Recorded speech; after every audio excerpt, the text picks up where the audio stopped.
Cell phones off, please.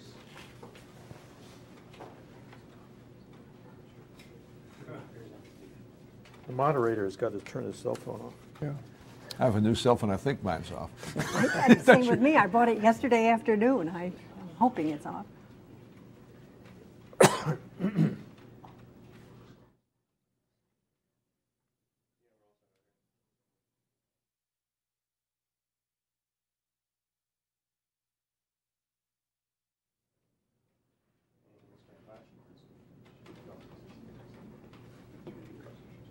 We are continuing our oral history program at Ralph Wilson Stadium, the home of the Buffalo Bills, co-sponsored by the Jack Kemp Foundation. This will be part of the Jack Kemp Legacy Project at the foundation. I'm Morton Kondracki.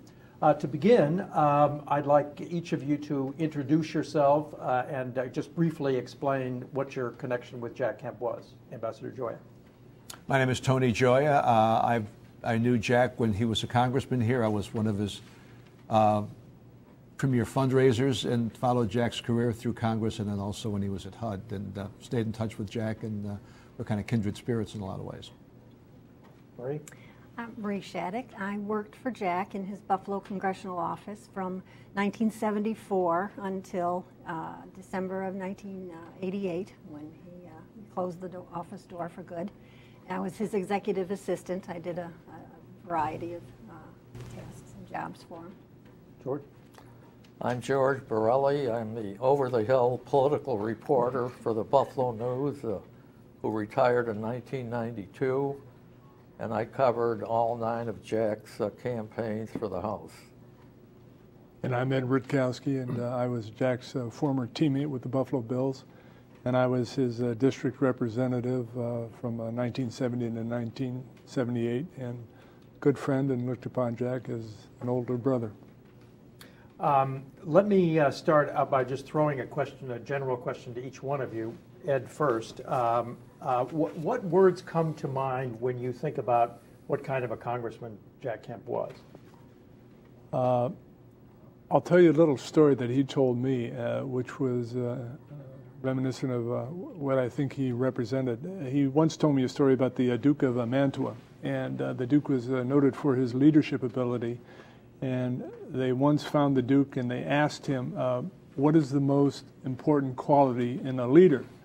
And the Duke answered in 2 words, essere umano, to be human. And that reminded me of Jack because he never had a mean bone in his body. There is a decent way of saying no to somebody without being sarcastic or nasty. And Jack always thought that you beat people with the competition of ideas. You don't make it personal, you don't make it negative. You try to have better ideas than the other person, and hopefully you can convince those people that your ideas are better, and hopefully they vote for you.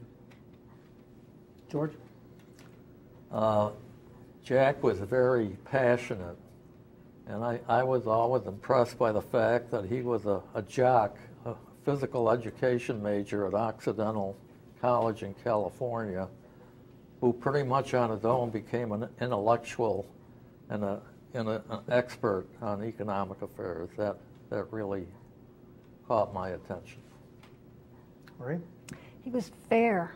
He was very fair. He treated everyone equally, and his caring was very evident in dealing with every constituent that he ever came across. He always was very caring and actually was concerned about their issues and their problems.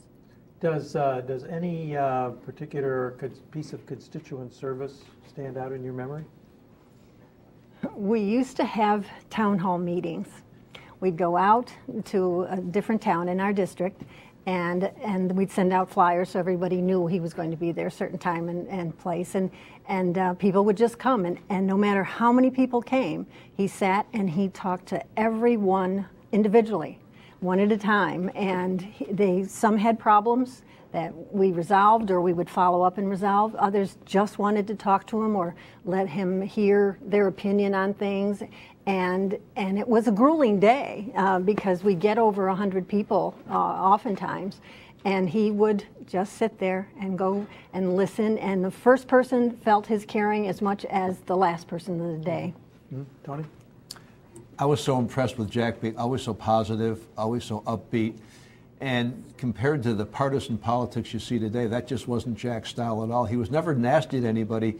He would never try to attack anybody. He'd always try to talk about the positive aspect of his ideas without trying to in any way detract from the other person.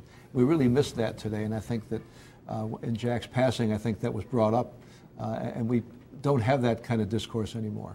Right. Mort, let me interrupt a second. Sure. When Jack first became congressman, his office was located in downtown Buffalo in the federal building, yet his district was basically the suburbs.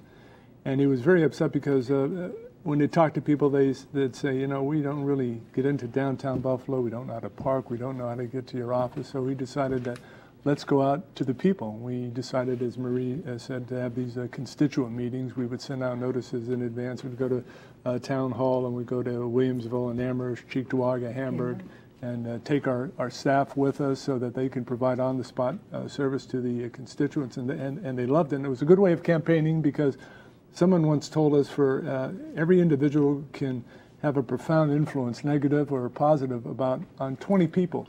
You know, your immediate family, friends, the gas station attendant, your butcher, the mailman. But I do recall once we were having a constituent meeting out in Cheektowaga, which is a heavy Democratic district, and we took all our staff out there. And we started about 9 in the morning and went to about 4 in the afternoon, and we went through about 35 or 36 people, and we tried to get some idea in advance as to what the problem of that particular person was, so Jack had some kind of a clue before they came in to talk to him. There was one lady who didn't want to tell any of us what the problem was, and you could tell that she was very distressed, but she did want to meet Jack, and she was the last lady to go in and meet with Jack. And I tried to pry it out of her, and she wouldn't tell me, so finally at about 4:30 in the afternoon, when we're all almost exhausted, I brought the lady in, and the scenario was Jack was on my left, I was sitting here. We had some staff workers on both sides, and the lady or the person would sit there. And I brought her in, I sat there over there, and I said, Jack, this is Mrs. Smith, for example. She wants to talk to you about the problem that she's having. And Jack looked at her and he said, and Mrs. Smith, what's your problem? How can I help you? And she said, they're after me. They're watching me. And he said, who? And she's sitting there and she points up into the air and she said, they are. And both Jack and I turned around and looked up in the air, and then our eyes met. And we said, okay. And we knew that we had was a problem you couldn't solve. We had to call her family for some psychiatric problems. Right. Yeah. Well, Ed, how did Jack decide that he was going to run for Congress? He decided during his playing days in professional football. Jack and I both lived in Hamburg. We would travel to practice together. And during the off season, he was very politically involved. He helped with the Goldwater campaign. He helped, I'm trying to think of the editor of the San Diego paper who was a good friend of his. Herb Klein. Herb Klein, yes. And he wrote some articles for the paper. And he knew eventually that he wanted to get involved in politics. And so he prepped himself during the off season for that. And we had a lot of interesting dialogues. And I told him, hell, I was a kid from the coal mines of Pennsylvania. I never knew what a Republican was until I met Jack Kemp. We were all Democrats. And he started to talk to me about his position and everything. And eventually he said that, when I do retire and run, I want you to help me in my campaign. And I said I'd be more than happy and thrilled to do that for you. And so that's how we became friends, and I became involved with Jack. So how does this Max McCarthy, who was the sitting congressman in the district, decided to run for the Senate? And did Jack immediately decide that he was going to go for that seat? Well, there was, George, maybe you can help on this. With McCarthy, he was in and out as to whether or not he wanted to. I think Jack had decided to run for Congress before McCarthy decided to run statewide. Richard Max McCarthy was the 3-term incumbent in that district, very popular, very good campaigner. And he decided, much to his regret, to run statewide for the Democratic nomination for the U.S. Senate. And he lost. I think Jack had already been endorsed by that time. I'm not sure. Yes, I think he was. But anyway, McCarthy lost. He lost to a New York City Democrat who lost also. In fact, that was the year Jim Buckley was elected to the U.S. Senate on the conservative line. So McCarthy, after he lost the statewide primary, he tried to persuade the Democratic candidate for that congressional seat to accept the Supreme Court nomination so McCarthy could reclaim the line for the congressional seat. But Tom Flaherty was the name, and he refused. And of course, Jack became the nominee against Flaherty. And he was in the right place at the right time because he barely won that election. But he would have run against McCarthy had McCarthy stayed in his seat? Yes. Yes, he would have. Yeah, and you're right, that was no easy election. Tom Flaherty was a widower, very articulate, an Irish Catholic from South Buffalo, had 4 kids, and very well spoken, highly regarded. And here was Jack, this young whippersnapper who had played professional football, and people were saying, we recognize the name Jack Kemp, but what the hell's a football player think he's doing running for Congress? So we had our job cut out for us because we had to get him out into the throes of the people of Erie County and show that he could, chew gum and walk at the same time, but articulate the issues. And we started putting together a lot of these coffee clatches, and that's how the wives became involved. Invite about 10 or 15 of your friends and neighbors. He also had the Conservative Party endorsement, which put him over the top. And the Republican-Democratic head-to-head, Flaherty beat Jack, but Jack got, I think, 14,000 votes on the conservative line. Which was the margin of victory? He ended up winning by about 6,000 votes. Yeah, it was only 51 to 49 to 50. Yeah, 51.6 to 48.4, as a matter of fact. Tony, so what do you remember about that campaign? I was just getting involved in politics at the time, but I remember, obviously, I knew Jack. I was an avid Buffalo Bills football fan. But when people used to criticize Jack because he was just a football player, he used to say, yeah, but I was the quarterback. And we used to call our own plays. So he usually had that argument pretty well set. But I think that I expected Jack to win.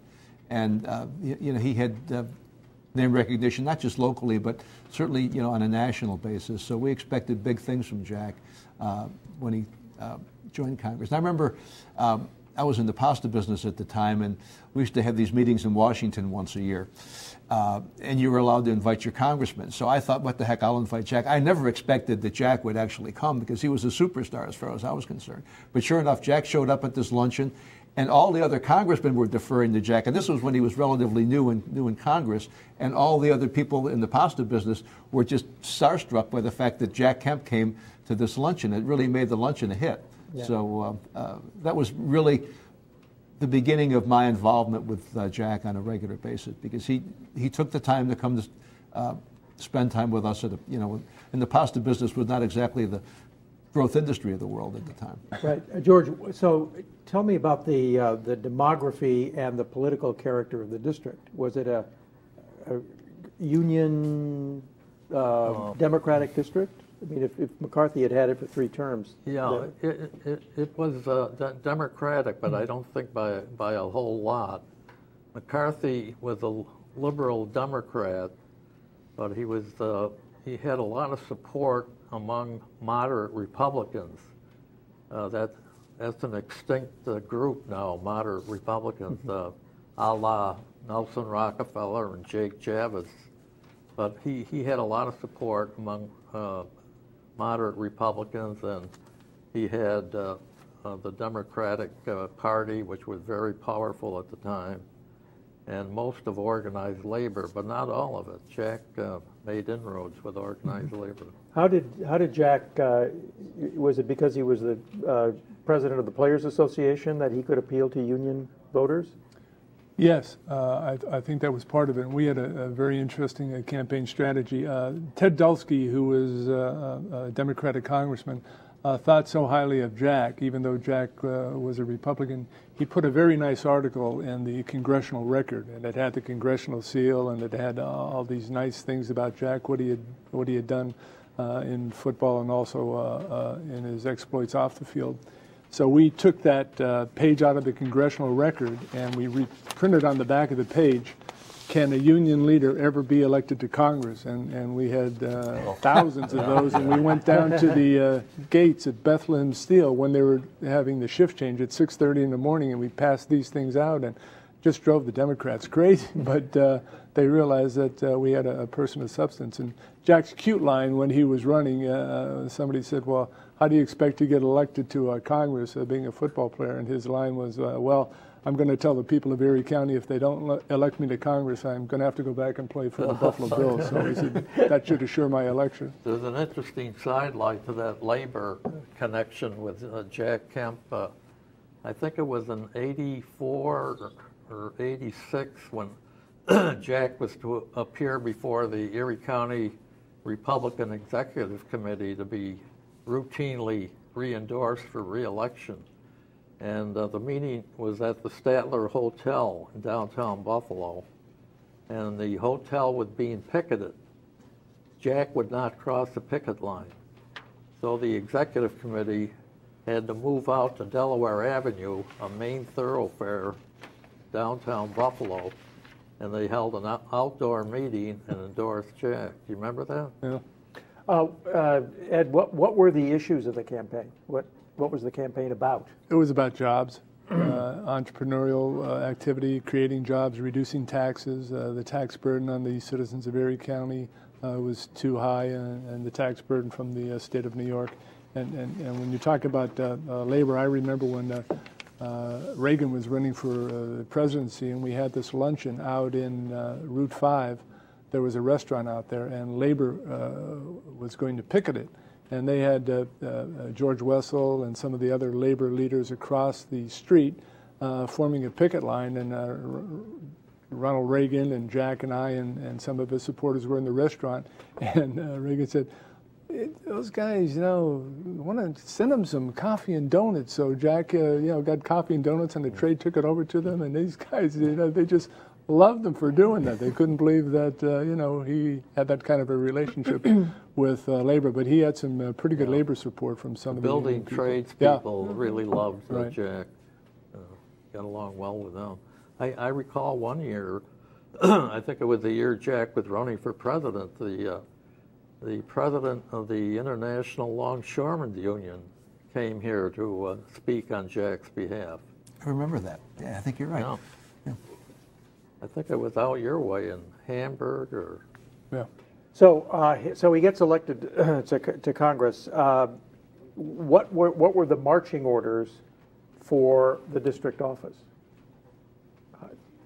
Well, because Jack had to be in Washington for much of the week, he had entrusted us with being his face, his eyes and ears in the district as to what issues were up, what problems were up, what feedback we would be getting from the constituents, and we would always act as if Jack were standing behind us saying, this is how I would handle it, and so you followed suit. So it was pretty much just to maintain the eyes and the ears in the district on his behalf and feed him all that information that he was unable to because he was in Washington.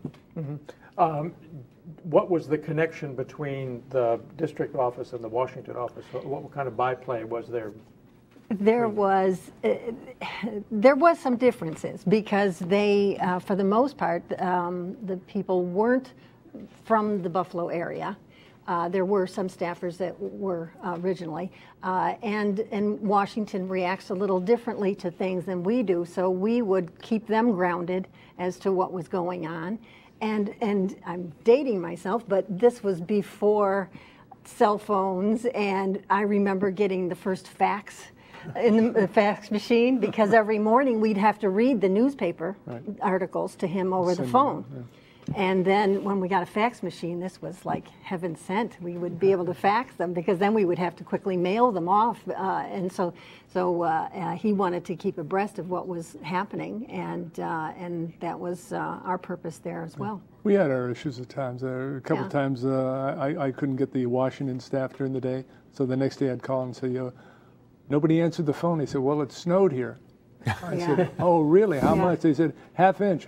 I said, a ½ inch? We call that a dusting in Buffalo. That's right. Unbelievable. But so were there any other issues with the Washington office besides there not being there during a snowstorm? No. Well, I think, Jack prided himself on constituent work, working on behalf of the constituents. And we had a great staff, and people just threw their heart and soul into these constituent matters. Yeah. And they say the best advertising is word-of-mouth advertising, and I think that really helped him because they knew that if you went to Jack Kemp, you can get your problem resolved most of the time. Or get some action. Yeah. And Jack had great loyalty to his staff as well. Yes. I remember through all the people that he had working for him. He really treated them with respect, and they were always held in high regard by Jack. And therefore, I think all the voters felt the same way about Jack's staff as well. Jack had the ability to hire people that fit in to the family, because his staff was also his family, as his football players and his real family. We were also a family, and we all worked towards the same end. And Jack set, as a leader, he set that tone. How did he manage to make people into family? Is there He said always, you put your country before your party. And that's why I think he got along so well with, Henry Nowak, who was a congressman, John LaFalce, who was a congressman. Even though they were Democrats, they worked hand in hand with Jack, who was a Republican. And I think people respected that and admired him for it, that he wasn't petty or vindictive or negative about it, and that made a lot of people happy. So how often did he come back to the district? He tried to come back as often as he could, but the good thing about it was that I became a surrogate for him, and we both came off football careers. So if everybody wanted Jack to speak at a dinner, but if Jack wasn't available because he was in Washington, they'd take Ed Rutkowski, because Ed, was kind of a star somewhat in the football arena. So I'd go out and speak on Jack's behalf, and to some extent, that's how I developed a political base of my own, by going out and speaking on Jack's behalf. But he would try to come back just about every weekend to have constituent meetings and meet with people. Jack was also a national figure, so that took a lot of his time. And as a national leader of the Republican Party, there were a lot of demands on Jack's time on weekends. And sometimes our friend at the news used to, not George, but the news used to occasionally criticize Jack as not spending enough time in the district. And I would argue with them saying, look, Jack doesn't need to spend the time here because he's a national figure. It's almost a contradiction. If you're spending all of your time in Buffalo, you don't have the clout that Jack had, and he didn't need to spend as much time here. And it isn't fun getting up at 5 o'clock on a Saturday morning to travel to Cleveland or to travel to Iowa to help a congressman that's running for re-election or in a tough race. And Jack did that, but as a result, he had a lot of clout. So when Jack wanted something done, he had the juice to get it done, where a lot of other people wouldn't. And I think this was one of the real contradictions that they had to deal with. In defense of the Buffalo News, the Buffalo News was very good to Jack. My recollection is they endorsed him every time he ran for the House. Now he goes from a 51% victory to 70s, and in one case 90% victory. But in the 86 race, in 84 he got 75% of the vote. In 86 he got 57.5% of the vote. He dropped almost 20 points. What happened in 1986? You were gone, but No. I can tell you. Okay, I think, what happened? In 86, that was to be Jack's last election for Congress, because he was preparing to run for president. And everybody knew it. And they set high expectations. They wanted him to win by 15 or 20 points.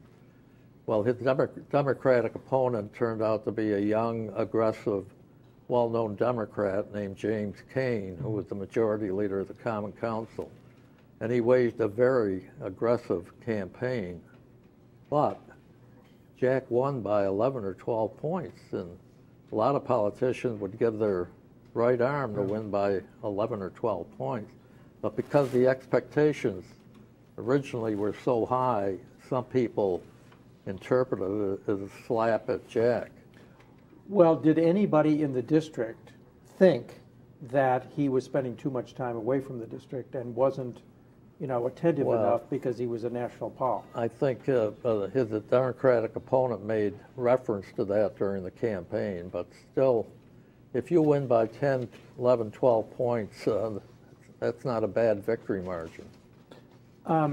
There was one race in which, or I guess maybe more than one race, in which his opponents charged that he didn't live in the district, that he was actually a resident of Bethesda, Maryland, and said that the official residence that he was listing was his treasurer's house.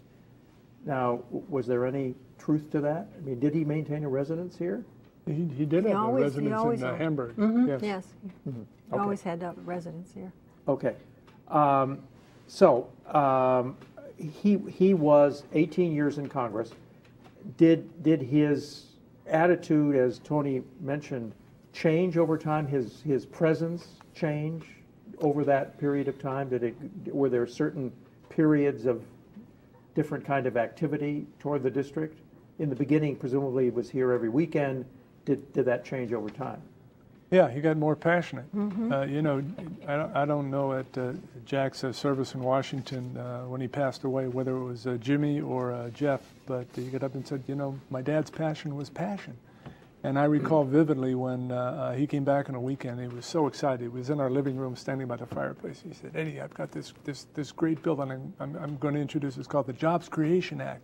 We're going to cut tax rates, and it's going to stimulate the economy. It's going to create jobs. It's going to get this area out of the doldrums, and we're going to go forward. And that morphed into Kemp Roth, which morphed into the tax cut proposal that he initiated with Ronald Reagan, right, who Reagan adopted, who then convinced Maggie Thatcher to adopt. So he had a profound effect on the economy, not only here, but worldwide. And Absolutely it was because right. of his passion, no question about that, in doing that. And the Kemp Roth bill originally called for a 27% across-the-board tax cut. And Ronald Reagan adopted the guts of that plan for his 1980 campaign, which, of course, he won. And eventually, I think, the first year in the Reagan administration, the Congress passed a across-the-board tax cut of 23%, which was, at the time, the largest tax cut ever enacted. And Jack was really the primary guy behind that. Let me bring it back to Buffalo for a second.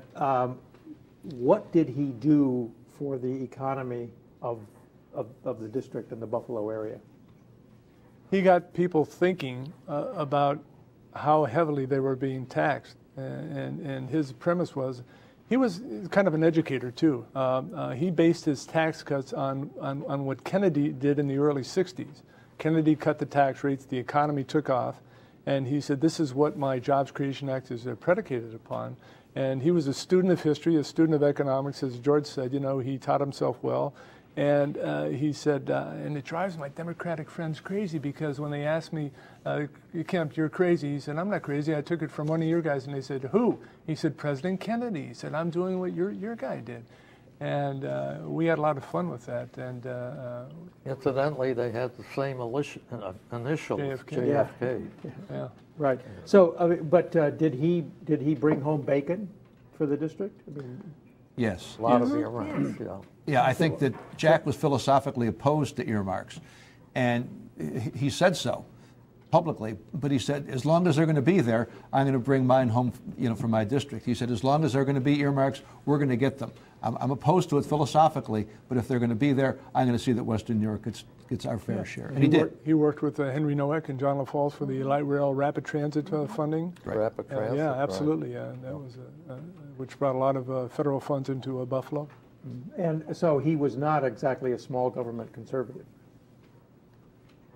I would say Yes, he was, but to the extent that if he could do something that could improve the economic base of Buffalo, he would be for it. He always told people, he said, look, I want to cut your taxes. I want to get your tax rates. I want to give you more of your money back so you can spend it the way you want to spend it, not the way the people in Washington tell you how to spend the money. He said, I would put my trust and faith in the first 25 people in the Buffalo phone book than in the Council of Economic Advisors. He said, if we cut your tax rates and you get more money back, you do one of three things. He said, one, you spend it, which stimulates the economy, or two, you invest it, which helps companies grow, or three, you save and it goes into a pool of capital from which businesses can borrow. And those ideas, that concept, cut across party lines. That's why he got such good support from Democrats as well as Republicans.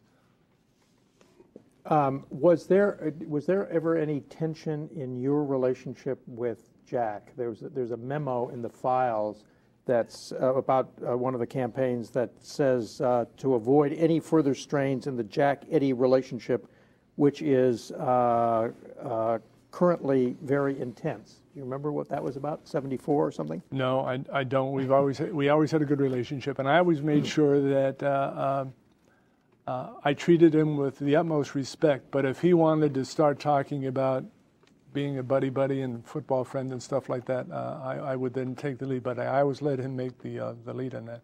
We had our differences. Sometimes he would be a bit aggressive when it came to driving. Oh yeah, tell us about that. And he was almost always late leaving a meeting and wanted to make the plane on time. And I was the driver trying to get him to the airport on time. And I remember vividly, he would step on my foot, on the gas pedal. Push the gas pedal down. Push the gas pedal down. And if we got stopped by the police, as the officer was coming, he said, "Tell him I'll get him an autographed football. Tell him I got to get to the airport." And we had one situation where we were so far behind in our schedule, trying to get out to the airport, got up to a stoplight, and there was a car in front of me. He said, "Go around the car, go around the car." I said, "Jack." He said, "Go around the car." I said, "You want to drive?" He said, "Yeah." So I said, "All right." I got up under the car, and they went, and he came, and I got in the passenger side. He pulled the car up on the sidewalk, went across the road because there weren't any cars coming, and cut in front of the other cars, and he got us out to the airport with about a minute to spare. But I'm telling you, Joanne summed it up succinctly. She said, for a guy who didn't obey the rules of the road, he was a pretty good driver. Because he used to drive with his right and left foot. He put his left foot on the brake and his right foot on the gas pedal. But we've got tons of stories about driving. He was he was addressing the Rotary Club in Williamsville, and I'm in the back of the room telling him he's got to catch a plane. He has no more time left. He has to leave right now, but he was answering questions and he was still there, and I literally had to walk up and guide him out. So now we're very behind, and we had to get to the airport quickly.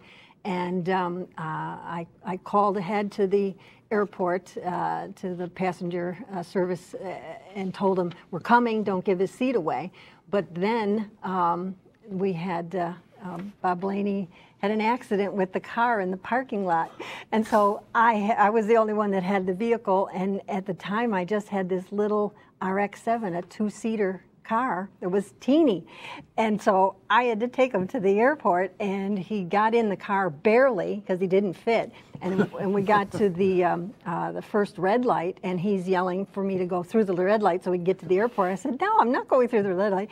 And then he put a magazine over his face because there were people waiting to cross it. He didn't want them to see him in the car, and he did the same thing because it was a stop sign. He said, "Go around them." I said, "I can't go around. There's a car there." He goes, "No, go around the other way." And that meant going in oncoming traffic to get ahead of the guy. So, but unlike today, he could get to the airport in the 5 minutes before the plane shut the door, and he could get right on. Yeah, no security in those days. No security. That's right, yeah. So were there any other foibles? We were going out to Ken Lipke's house for a fundraiser, and it was at night, and I was in the car with Mary Lou and Jack, and we're going along the road. He said, "Turn up there, turn." I said, "Turn," and he grabbed the steering wheel. So I turned, and we went into this big clump of bushes, and it stopped, and I said, "You satisfied, Jack?" He said, "I swear there was a road there, Eddie." He said, "I swear there was a road." I said, I'm so sorry. But he would literally grab the steering wheel. Yeah. He insisted on driving my car one day, and I got in the back seat, and Joanne and Jack were in the front seat, and my garage door opener fell off the visor when he pushed it down. And so he took the garage door opener and he just threw it in the back seat, and it hit me in the head. And Joanne's going, Jack, you hit her. And he goes, oh, did I? And he was just so intent on getting to the airport on time. When he had a place to go, we had a situation where the Republican Party wanted him to come back, and this was after his congressional days, to speak at a Lincoln Day dinner. It was in February, and he had an engagement the next day in Chicago. He had to speak at a breakfast meeting, and he very much wanted to honor their request to speak at the Lincoln Day dinner at night. So I had a friend of ours, Jerry Buchheit, who has his own company, and he's got his own plane. He's got a jet, and he's a pilot. So I called Jerry, and I said, got a little problem. I said, Jack wants to do this, but we got to get him to Chicago the next morning. Could you fly him? He said, I'd love to, So I pick up Jack, and we go to the dinner, and he speaks at the dinner, and Jerry's at the dinner, and Jerry gets in the car with Jack and myself, and I drive to the airport. And it's 10:30 at night, and getting out of the car, and you hear the car door slam, and I hear, open the door, open the door, open the door. And the door opens, and there's Jerry shaking his hand like that. And I said, Jerry, what happened? He said, Jack, he slammed the door in my fingers. And I said, let me see. And I said, geez, I'm going to have to take you to the emergency room or something. And Jack said, oh, no, he's all right. He said, he's okay. I said, Jack, he's the pilot. He said, no, he's okay. Look, And Jerry flew him to Chicago that night and turned around that night and flew him back. And the joke is, now every time Jerry would see me, he said, where's that Kemp? I want to sue him. He said, it never... As you know, he was just an incredible reader. He would read several newspapers every day, but his style of reading newspapers was literally read a page and toss it. And so he'd end up in just surrounded by a heap of newspapers. Well, he did the same thing in the car while we were driving, and he never liked to drive more than 20 minutes at a crack. So you'd always tell him, it's just going to take 20 minutes to get there, even though it was longer. But you'd have to clean out the car with a shovel by the time you got there, because there were Dorito bags and newspapers and magazines and just strewn about. What did his office look like? About the same.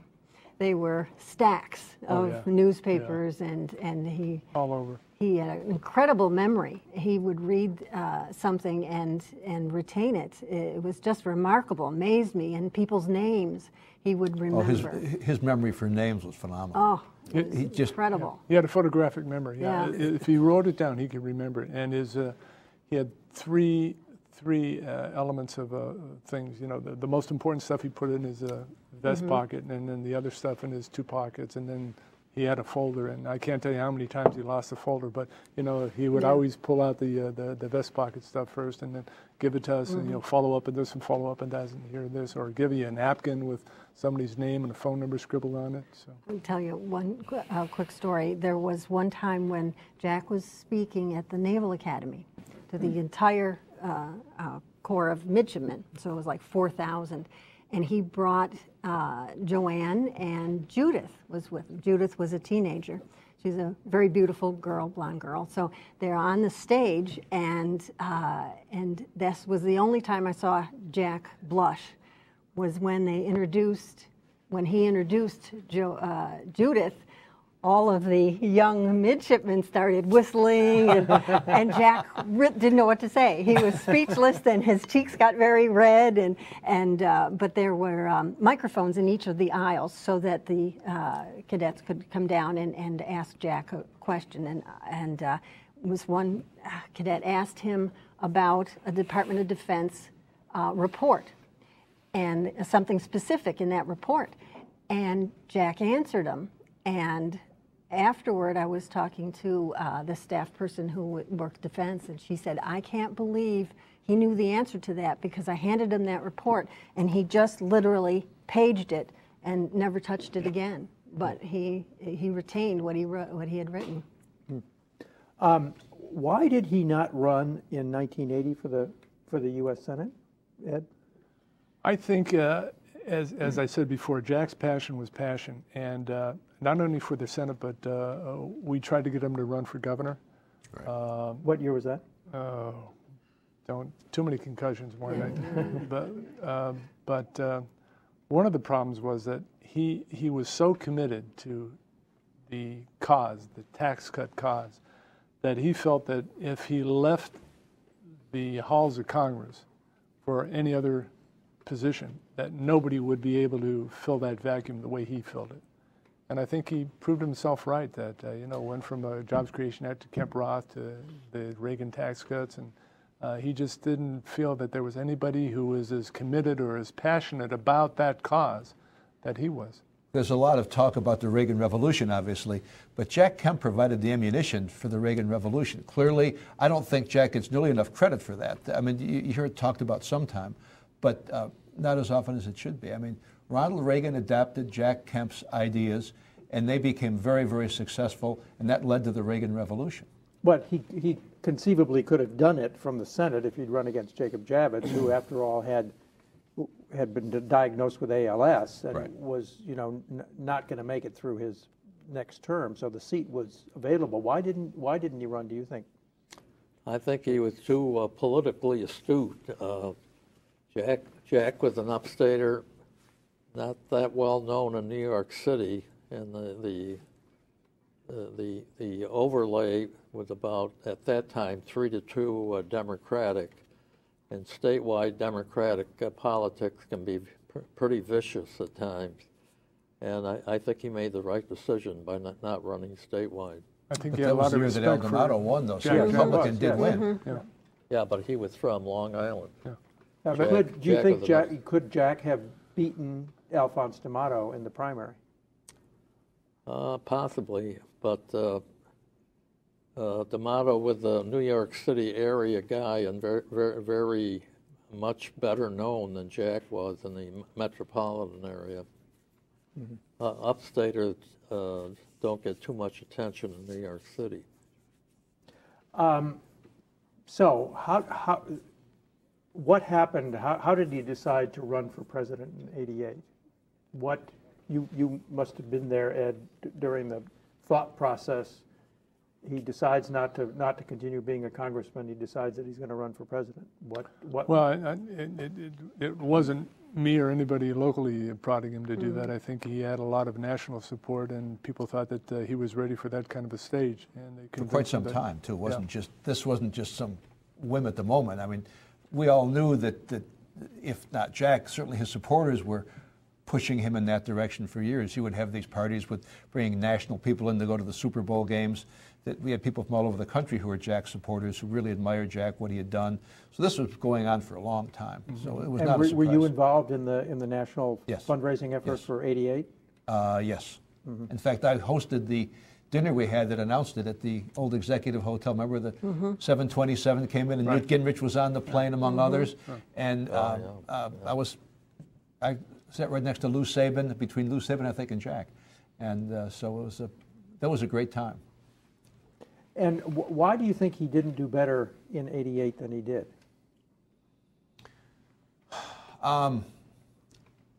It's really hard to say. I think obviously you had the vice president was running then, in George Bush, who had name recognition, had a national standing as well, and Jack's time may have crested a little earlier in terms of the ideas Jack had, which were being embraced.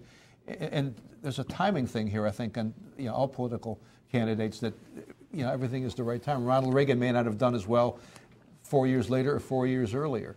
I think Jack peaked when Ronald Reagan was president. Had that not been the case, I think he might have had a different outcome.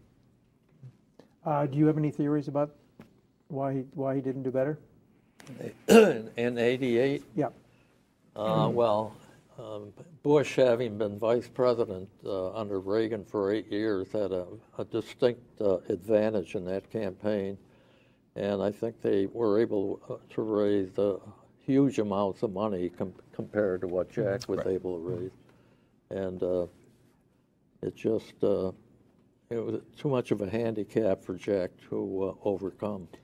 Tony, had you hoped in 1980 that he might have been Ronald Reagan's running mate. No, well, I thought that was far-fetched, but I did think that Jack should have been George H.W. Bush's running mate in '88. Yeah. That would have made a much stronger ticket, and that would have been a much, I think, more well-rounded ticket. But remember, during the primary, Bush had labeled the Kemp economic plan the voodoo economics, so that might have been a factor in Bush not picking Kemp to be the VP.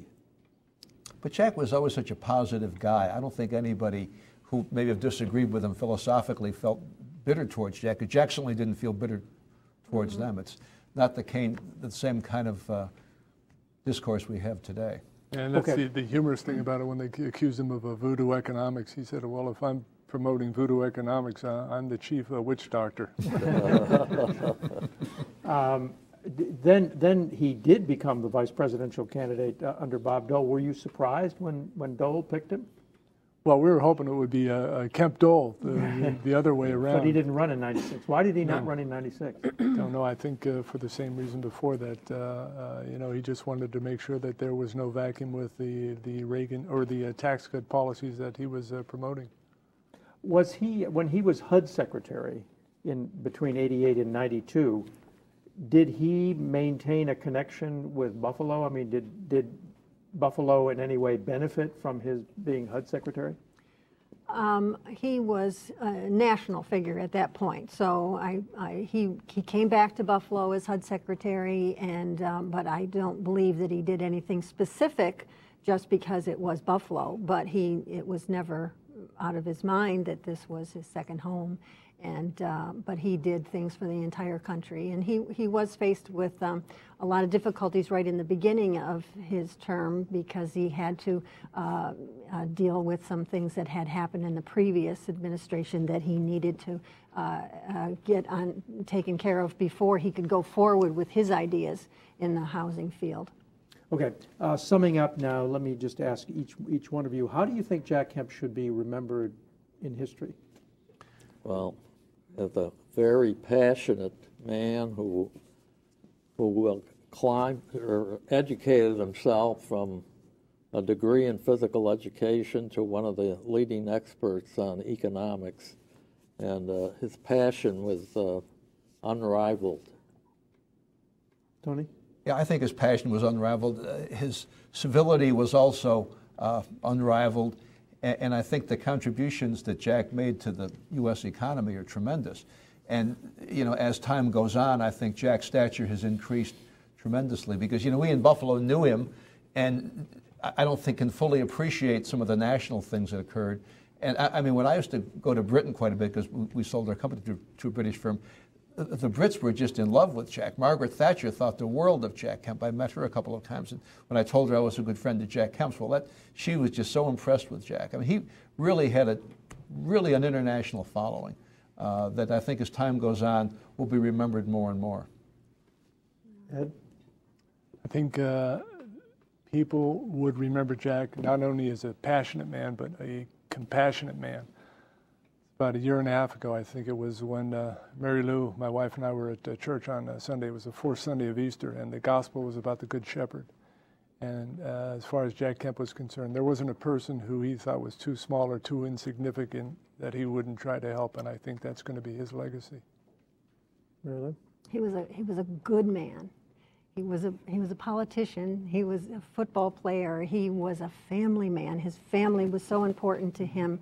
His wife Joanne was a rock. She was literally his the wind beneath his wings, and he loved that. He loved his passion for what he was passionate for, and he put all his energies into it. All of those families, including his football family and his staff and his constituency, and I think the people of Western New York, if they really think about it, that they owe a lot to him because he's contributed a great deal to this community at many different levels.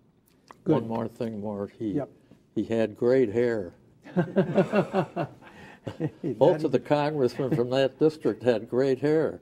Paxson, Jack Quinn, and then Reynolds came along and broke the string. Marie brought a pretty good point up. I mean, Jack was the consummate family man, and I really tremendously admired him and respected him for that, because in Washington, he never got caught up in the trappings of Washington with the, you know, going out with lobbyists and stuff like that. If you wanted to meet with Jack, you come to his house. And, you know, the Kissingers and the Bill Bennetts would come and have dinner with Jack and Joanne and the kids. And I really admired and respected him for that. He was his own man, no question. Absolutely. He was true to himself. He was true to the cause. And he never lost his soul. That's a good way to end it. Thank you so much for doing this. This is going to make a great addition to the Kemp Legacy Project. Thank you all. Okay. Thank you.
every single trip he